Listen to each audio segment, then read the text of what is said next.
I'm 17 years old, and I shouldn't have to stand up here on a Tuesday night pleading for books in schools against adults that are acting like children.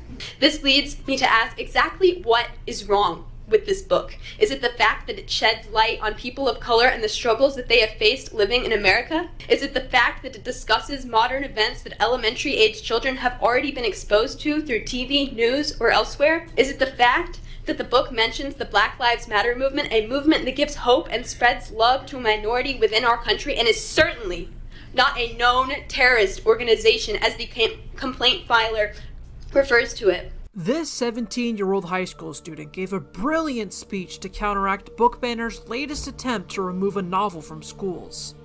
The Sumner County School Board discussed the potential banning of A Place Inside Me by Zeta Elliott. This is an urgent matter that must be dealt with immediately tonight. But could we hold the book?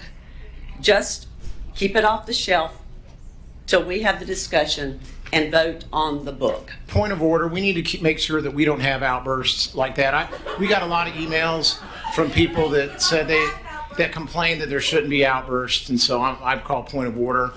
The book examines the emotions of a young black child whose community experiences a police shooting. Some parents have claimed the book pushes racism, anger, and division. I would like to take a second to reflect on the fact that nowhere in the book, A Place Inside of Me, are there vulgar, obscene, or explicit depictions, and that just because all of us have different experiences and backgrounds doesn't make something worth censoring or taking out of classrooms.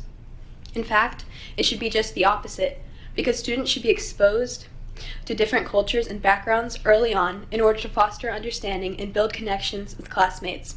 We cannot continue to deny the perspectives of minorities simply because we cannot relate and have not experienced these events ourselves. There are children as young or younger than 6 that have been through, been affected by, or witnessed the hatred in this country. And this book provides a way for them and their peers to understand and come to terms with it in a book meant for children. We are certainly foolish if we really believe that by removing a book from a school's library, it will dampen a child's curiosity.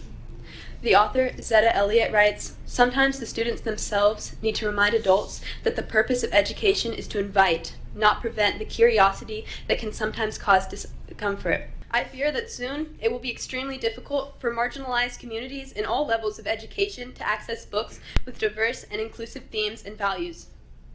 It starts with this book, but I ask you, what's next?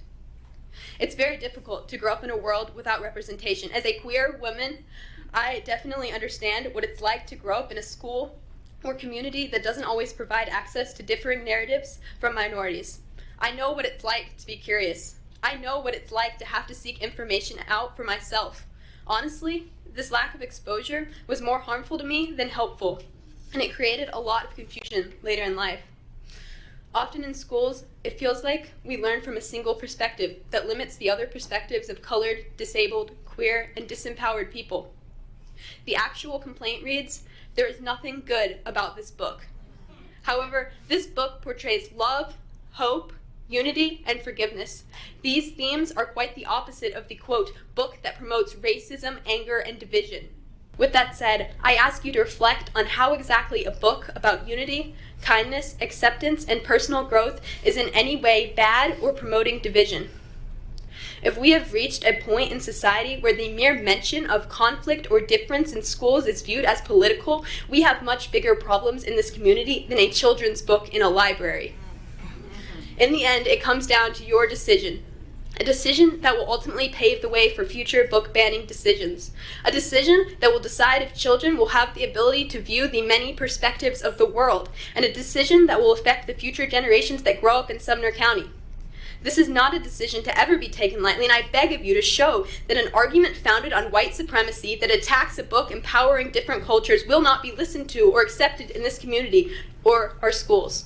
Thank you for your time.